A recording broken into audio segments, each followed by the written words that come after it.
Hello students, कैसे हो आप सब। मैथमेटिक्स के इस वीडियो में आप सभी का स्वागत है और आज के इस वीडियो में हम ऑल डेरिवेटिव्स फार्मूलाज को डिस्कस करेंगे। तो चलिए बिना किसी देरी के आज का ये इंपॉर्टेंट वीडियो स्टार्ट करते हैं।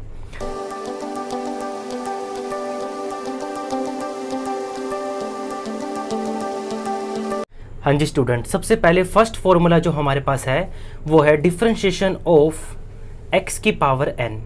किसी भी वेरिएबल के ऊपर अगर आपको कोई कांस्टेंट पावर दिखाई देती है तो उसका आपको डिफरेंशिएशन कैसे करना है।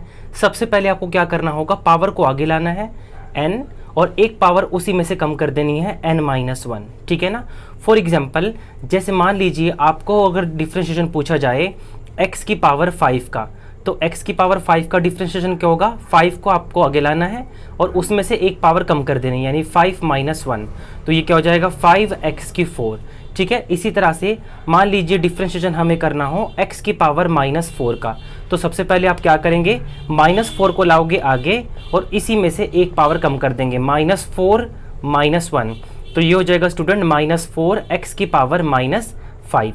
तो ये था सबसे पहला फॉर्मूला x की पावर n। तो क्या करेंगे आप, n को आगे लाना है और पावर में से एक कम कर देना है। दूसरा यहाँ पे जो फॉर्मूला स्टूडेंट आता है, सेकंड फॉर्मूला है डिफरेंशिएशन ऑफ कांस्टेंट। तो कांस्टेंट का डिफरेंशिएशन सिंपली है जीरो होता है। किसी भी कांस्टेंट का अगर आपसे डिफरेंशिएशन पूछा जाए, कांस्टेंट क्या है, जैसे 5, 2, 4, 3 A B C कुछ भी हो सकता है, ठीक है। जिसके साथ x नहीं होता ना वो सारे कांस्टेंट हो जाएंगे। तो 5 का डिफरेंशिएशन यहाँ पे क्या हो जाएगा स्टूडेंट, जीरो हो जाएगा, ठीक है ना। इसी तरह से डिफरेंशिएशन ऑफ आपको पूछ लिया जाए b, तो b का डिफरेंशिएशन भी क्या हो जाएगा, जीरो हो जाएगा। जितने भी कांस्टेंट टर्म्स होती हैं उन सबका डिफरेंशिएशन जीरो होता है। ये आपका दूसरा फॉर्मूला था। थर्ड जो फॉर्मूला स्टूडेंट आपको याद रखना है, थर्ड फॉर्मूला है differentiation of constant and into variable. जैसे cx है, इसका अगर आपको डिफरेंशिएशन करना है तो ध्यान रखिए कांस्टेंट को एज इट इज रखेंगे और x का डिफरेंशिएशन यहाँ पे आपका हो जाएगा 1, ठीक है। ध्यान रखिए x का डिफरेंशिएशन जो होता है वो 1 होता है, ठीक है ना। तो cx का डिफरेंशिएशन आपका c हो जाएगा। फोर्थ यहाँ पे जो फॉर्मूला आपको याद रखना है वो है डिफरेंशिएशन ऑफ रूट x, ठीक है। रूट x ये काफ़ी ज़्यादा यूज़ होने वाला फॉर्मूला है, तो आपको तंग करता है बार बार, तो इस करके आप इसको तो अच्छे से याद कर लीजिए। इसका वैसे शॉर्टकट जो मैं बताने वाला हूँ, रूट x का जो डिफरेंशिएशन का फॉर्मूला होता है वो होता है 1/2 रूट x। क्या होता है, 1/2 रूट x, ठीक है ना। एक बार हम चेक कर लेते हैं ये बना कैसे है। देखिए स्टूडेंट, d/dx रूट x, तो रूट x को हम कैसे लिख सकते हैं, रूट x को हम हाफ पावर भी तो बोलते हैं ना, तो x की पावर 1/2, तो x की पावर ये हो जाएगा 1/2। तो हमें क्या करना है, डिफरेंशिएशन करना है x की पावर 1/2 का। अगर हम अपने पहले फॉर्मूले को देखें x की पावर n, तो वो हमें क्या सिखाता है, कभी भी किसी वेरिएबल की पावर हो तो उस पावर को आपने आगे लाना है और एक पावर कम कर देनी है। तो इसी तरह से हम क्या करेंगे, 1/2 को आगे लाएंगे और इसमें से एक पावर कम कर देंगे। जब आप 1/2 में से 1 माइनस करोगे तो आपका माइनस के 1/2 आएगा। तो करना क्या है, बस 1/2, x की पावर देखो नेगेटिव है, इसको हम अगर नीचे शिफ्ट कर दे तो ये पावर पॉजिटिव हो जाएगी। नीचे से ऊपर से नीचे पावर आती है तो साइन बदल जाते हैं, तो पावर पॉजिटिव होगी। और इसको अगेन हम लिख सकते हैं 1/2 और x की पावर 1/2 को मैं लिख सकता हूँ रूट x अगेन, ठीक है ना। x की पावर 1/2 का मतलब रूट x ही होता है। तो रूट x का डायरेक्ट डिफरेंशिएशन याद कर लीजिए 1/2 रूट x, ठीक है स्टूडेंट। इसी तरह से पांचवा जो फॉर्मूला हमारे पास आता है वो है डिफरेंशिएशन ऑफ 1/x। ये भी आपको बहुत तंग करेगा बीच बीच में, तो इसलिए 1/x का डायरेक्ट डिफरेंशिएशन याद कर लीजिए -1/x²। तो क्या याद करना है, -1/x²। ये भी डिफरेंशिएशन इसी तरह से सोल्व हुआ है स्टूडेंट, कि सबसे पहले आप क्या करोगे, ये जो x है ना, x की पावर यहाँ पे कितनी है, 1 है, ठीक है ना। जहाँ कोई पावर नहीं होती वहाँ 1 होती है। इस पावर को जब आप ऊपर लेकर के जाओगे तो ये बन जाएगा आपका x की पावर -1। इसका हमें डिफरेंशिएशन करना है, तो क्या करेंगे, पावर को आगे लाएंगे, जिस तरह से यही है, पावर को आगे लाएंगे और एक पावर यहाँ से कम कर देंगे। -1 में से जब एक पावर कम करोगे ना तो -2 हो जाएगा, तो इसको मैं लिख सकता हूँ -1 और इसको आप नीचे लाओगे तो x की पावर 2 हो जाएगा। तो इस तरह से आप पांचवा फॉर्मूला भी याद कर सकते हैं। तो छठा फॉर्मूला जो स्टूडेंट यहाँ पर आता है वो है differentiation of ax plus b की पावर n। ठीक है, ए एक्स प्लस बी की पावर एन। तो ये हम कैसे याद रखेंगे, सबसे पहले क्या करना है, मैंने आपको बताया था कभी भी पावर हो आपके पास, वेरिएबल के ऊपर कोई भी पावर है तो सबसे पहले पावर का डिफ्रेंशिएशन होता है। तो पहले आप पावर को आगे लाओगे, एन आगे आ जाएगा और एक पावर इसी में से कर देनी है आपको कम। तो जैसे ही आप कम करोगे तो n-1 हो जाएगा। आपको साथ ही के डालना है, डॉट डालना है। ये तो पावर का डिफ्रेंशिएशन हुआ है। अब पावर के जो अंदर छिपा हुआ है इसका भी डिफ्रेंशिएशन करना है। तो ए एक्स का डिफ्रेंशिएशन यानी constant into x, constant into x का डिफ्रेंशिएशन कांस्टेंट होता है, यानी ए एक्स का क्या होगा आपके पास, ए होगा। और अकेले में कभी भी कांस्टेंट आए तो कांस्टेंट का डिफरेंशिएशन तो जीरो हो जाता है, तो इसका डिफरेंशिएशन आपका जीरो हो जाएगा। ठीक है ना, तो ब्रैकेट में लिखेंगे तो फाइनल रिजल्ट बना n a x plus b की पावर n-1। तो ये इसका फॉर्मूला था, 6th फॉर्मूला। ठीक है, अब स्टूडेंट इसके बाद आपको दो रूल याद रखने हैं, फॉर्मूला ही कह सकते हो। फॉर्मूला नंबर 7, अगर हमारे पास कभी भी डिफरेंशिएशन आ जाए प्रोडक्ट में, यानी दो फंक्शन है और दोनों वो प्रोडक्ट के अंदर हैं, ठीक है ना, तो आप फॉर्मूला क्या लगाओगे, u को एज इट इज रखोगे, डिफरेंशिएशन करोगे v का, फिर बीच में साइन आएगा प्लस। अब v को एज इट इज रखोगे, डिफरेंशिएशन होगा u का। ठीक है ना, तो u को रोका v का डिफरेंशिएशन प्लस v को रोका u का डिफरेंशिएशन। ये कब लगाना है, जब दो फंक्शन आपके प्रोडक्ट में आएंगे, मल्टीप्लाई में आएंगे, ठीक है, गुणा में आएंगे, तब आपको ये लगाना है। और 8वां जो रूल आपको याद रखना है बेटे वो है differentiation of u by v। इसे क्वोशंट रूल बोलते हैं स्टूडेंट, और इसे बोलते हैं प्रोडक्ट रूल। मैं यहाँ पे लिख देता हूँ, इसे बोलते हैं प्रोडक्ट रूल और इसे हम बोलते हैं क्वोशंट रूल। ठीक है, क्वोशंट रूल। ठीक है, तो क्वोशंट रूल में क्या करेंगे, u बाय v जो इसका फॉर्मूला है वो है, सबसे पहले क्या करना है, u बाय v में जो नीचे दे रखे ना v का करना है आपको स्क्वायर, v का करेंगे स्क्वायर, जिसका स्क्वायर करेंगे उसी को as it is differentiation of u, and इस वाले फॉर्मूले में यानी प्रोडक्ट में आता है प्लस और क्वोशंट रूल में आता है माइनस। तो माइनस, अब क्या करेंगे हम v को रोकेंगे, इन u को रोकेंगे सॉरी, और डिफरेंशिएशन हम किसका करेंगे, v का करेंगे। तो क्या बन गया फॉर्मूला, v का स्क्वायर, v को रोका u का डिफरेंशिएशन माइनस, फिर u को रोकेंगे v का डिफरेंशिएशन। यहाँ ध्यान रखने वाली बात यह है स्टूडेंट कि आप इसको ना आगे पीछे नहीं कर सकते, यानी u को नहीं रोक सकते। ठीक है ना, कि u को रोका v का डिफरेंशिएशन, ये फॉर्मूला ज्यों का त्यों है। हालांकि इसमें कर सकते हैं आप, इसमें v को रोक सकते हैं, u का डिफरेंशिएशन कर सकते हैं पहले, और प्लस फिर u को रोक सकते हैं, v का डिफरेंशिएशन कर सकते हैं। तो ये दो इंपॉर्टेंट रूल हैं, ये आपको याद रखने हैं, ये लगते हैं स्टूडेंट। अब हम करते हैं 9th फॉर्मूला जो कि है ट्रिग्नोमेट्री फंक्शन, यानी ट्रिग्नोमेट्री फंक्शन की हम डिफरेंशिएशन कैसे याद रखें। तो सबसे पहला फॉर्मूला आता है ट्रिग्नोमेट्री का, differentiation of sine X. Sine X का डिफरेंशिएशन होता है स्टूडेंट कोस एक्स।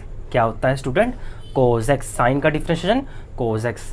10 फॉर्मूला आता है आपके पास differentiation of cos X. Cos X का डिफरेंशिएशन होगा स्टूडेंट माइनस के साइन एक्स। ठीक है, आप ये ऐसे याद रखिए, जितने भी ट्रिग्नोमेट्री फंक्शन होते हैं जो को से स्टार्ट होते हैं, कहाँ से स्टार्ट होते हैं, को से, उनका डिफरेंशिएशन हमेशा नेगेटिव में ही होता है। ठीक है ना, अब जैसे देखिए फॉर्मूला नंबर आता है 11, differentiation of 10x। Differentiation of 10x जो होता है आपके पास वो है सेकेंड स्क्वायर x। क्या है, सेकेंड स्क्वायर x। जो 12वां फॉर्मूला आपको याद रखना है वो है differentiation of cot x। cot x का डिफरेंशिएशन होता है, देखिए यहाँ कौन सा फंक्शन है, ये को वाला फंक्शन है, तो आगे क्या आएगा, माइनस जरूर आएगा। तो cot का डिफरेंशिएशन होता है माइनस के कोसिकेंड स्क्वायर x। ठीक है, तो नेक्स्ट फॉर्मूला है formula number 13, differentiation of second x। Secant x का डिफरेंशिएशन होता है सेकेंड x tan x। क्या होता है, सेकेंड x tan x। तो फटाफट से याद कर लीजिए, साइन का differentiation cos x, cos x का differentiation minus sine x, tan x का differentiation secant square x, cot x का differentiation minus cosecant square x, secant x का differentiation secant x tan x। तो नेक्स्ट आता है formula number 14। तो 14 formula हमारे पास आता है differentiation of cosecant x। Cosecant x, देखिए ये भी को से स्टार्ट होने वाला फंक्शन है, तो इसका डिफरेंशिएशन होगा माइनस के cosecant x cot x, minus के कोसिकेंट x cot x। तो स्टूडेंट मेरे साथ साथ याद कर लीजिए। ठीक है, अब हम करने वाले हैं differentiation of inverse trigonometry function. Inverse trigonometry function में जो सबसे पहला फंक्शन आता है स्टूडेंट वो है differentiation of sine inverse x. Sine inverse x का डिफरेंशिएशन होता है 1/√1 minus x square, 1/√1 minus x square. 16 formula आता है differentiation of cause inverse x. Cause inverse x का डिफरेंशिएशन होता है माइनस के 1/√1 माइनस एक्स स्क्वायर। देखिए बिल्कुल सेम है, दोनों का पेयर बना लीजिए बेटे। अगर साइन इनवर्स एक्स आ जाए तो 1/√1 माइनस एक्स स्क्वायर, और अगर कोस इनवर्स आ जाए तो आपको पता कोस से स्टार्ट होने वाला फंक्शन है तो बस माइनस लगा देना, बिल्कुल सेम आएगा। ठीक है, गलती नहीं करनी। सिंपल साइन एक्स आएगा तो कोस एक्स है, लेकिन इनवर्स फंक्शन आता है तो 1/√1 माइनस एक्स स्क्वायर आपको करना है। ठीक है ना। उसके बाद 17 फॉर्मूला जो आता है वो है differentiation of tan inverse x. tan inverse का प्यारे बच्चों होता है डिफरेंशिएशन 1/1 प्लस एक्स का स्क्वायर, 1/1 प्लस एक्स का स्क्वायर। 18 फॉर्मूला करते हैं differentiation of cot inverse x, क्योंकि ये को वाला फंक्शन है तो आगे माइनस तो ज़रूर आएगा, और tan की कॉट से अच्छी खासी रिलेशनशिप होती है, इस वजह से बिल्कुल tan जैसा फंक्शन इन दोनों का भी आप पेयर बना लीजिए। देखो अगर tan हमें याद है तो कॉट भी हम कर लेंगे भाई। ठीक है ना। नेक्स्ट फॉर्मूला है formula number 19 differentiation of second inverse x. Second inverse x का डिफरेंशिएशन होता है 1/x√x² माइनस 1। काफ़ी स्टूडेंट इस फॉर्मूले में गलती कर देते हैं। वो गलती क्या होती है, 1/x√1 माइनस एक्स स्क्वायर कर देते हैं, जो कि क्वेश्चन गलत हो जाता है। फिर 1 माइनस एक्स स्क्वायर नहीं, x² माइनस 1 होगा स्टूडेंट। ठीक है ना। तो देखिए अब दो का पेयर बन रहा है तो आप समझ ही गए होंगे। तो 20वां फॉर्मूला क्या होने वाला है भाई, 20वां फॉर्मूला होगा कोसेकेंट इनवर्स एक्स, जो कि को से स्टार्ट हो रहा है, और जाहिर सी बात है भाई माइनस आएगा और सॉरी नकल यहीं से मार लेंगे, x√x² माइनस 1। देखिए दो का पेयर, तो अगर हमें याद करना हो तो हमें एक याद हो जाए ना, एक याद हो जाए तो हमें बड़ी इजीली कर लेंगे हम इसको। तो साइन इनवर्स का होता है 1/√1 minus x square, cos inverse में माइनस लगा देना बस आगे। tan इनवर्स एक्स का होता है 1/1 प्लस एक्स स्क्वायर, और कोट इनवर्स में आगे बस माइनस लगा देंगे। सेकेंड इनवर्स एक्स का होता है 1/x√x² minus 1, not 1 minus x square, और कोसेकेंट इनवर्स में बस इसके आगे माइनस लगा देना है। तो ये थे स्टूडेंट आपके इनवर्स ट्रिग्नोमेट्री की डिफरेंशिएशन। अब स्टूडेंट हम क्या करेंगे, differentiation of logarithmic function and exponential function. तो फॉर्मूला नंबर 21 हमारे पास आता है student differentiation of log x. ठीक है, लॉग एक्स की डिफरेंशिएशन क्या होती है, 1/x। सभी बच्चों को लगभग ये याद ही हो जाता है। ठीक है ना। कई बार ना यहाँ पे ई लगा होता है तो घबराने की ज़रूरत नहीं है। अगर ई लगा होता है ना यहाँ पे एक्सपोनेंशियल तो घबराने की ज़रूरत नहीं, लॉग एक्स का डिफरेंशिएशन 1/x ही करना है आपको। अगर यहाँ ई भी लगा है तो भी कोई दिक्कत नहीं है। ठीक है ना। जो 22 नंबर पे आता है फॉर्मूला वो है differentiation of E x. Differentiation of E x. भाई देखो मैथमेटिक्स में ई एक्स एक ऐसा फंक्शन है जिसका डिफरेंशिएशन और इंटीग्रेशन ई एक्स ही होता है। ठीक है ना। तो ये याद रखना, डिफरेंशिएशन भी और इंटीग्रेशन भी एज इट इज होता है भाई, एक्सपोनेंशियल का एक्सपोनेंशियल। फॉर्मूला नंबर आता है 23 पे आपका डिफरेंशिएशन आता है a की पावर x का। ध्यान रखिए कांस्टेंट की पावर x है। अगर मैं फॉर्मूला नंबर 1 से इसको मैच करूँ ना तो फॉर्मूला नंबर 1 था x की पावर में अगर कुछ है, यानी वेरिएबल की पावर में अगर कुछ है, जैसे मान लो n है तो हम n को आगे ला रहे थे और एक पावर हम उसमें से क्या कर रहे थे, कम कर रहे थे। ठीक है ना। लेकिन ये क्या है, पावर में अब x दे रखा है आपको, यानी कांस्टेंट की पावर x है। इसका डिफरेंशिएशन क्या होगा, as it is log a। ठीक है, क्या होने वाला है, as it is log a। इस तरह से आप इसको याद रखेंगे, ax का डिफरेंशिएशन ax log a। अब हमारे पास एग्जाम में कैसे आएगा, a की जगह पे ना कोई भी कांस्टेंट टर्म आ सकती है। जैसे मान लो 5 की पावर x आ गया तो आप कैसे लिखोगे, 5x log 5। ठीक है। तो फॉर्मूला नंबर नेक्स्ट आता है बेटे 24 फॉर्मूला है differentiation of log x to the base a। log x to the base a, इसका फॉर्मूला थोड़ा याद रखने की ज़रूरत है। अगर ध्यान रखिए log के बेस में अगर e है तो फॉर्मूला है 1/x, लेकिन अगर इसके बेस में a है तो इसका फॉर्मूला होगा डिफरेंशिएशन का 1/x log e to the base a, 1/x log e to the base a। बस यहाँ पे ना x नीचे आ जाएगा और इसकी जगह पे e लग जाएगा। ठीक है स्टूडेंट, तो 21, 22, 23, 24 जो फॉर्मूले थे, तो ये था differentiation of logarithmic and exponential function. ठीक है ना, लगभग सभी जितने भी क्वेश्चन आप प्रैक्टिस करेंगे ना डिफरेंशिएशन के, ये 24 फॉर्मूलाज यूज़ होंगे। बस क्या होगा, डिफ़िकल्टी लेवल ये होता है कि इनके जो एंगल है ना वो बदल जाएंगे, एंगल को बड़े रूप से दिया जाएगा।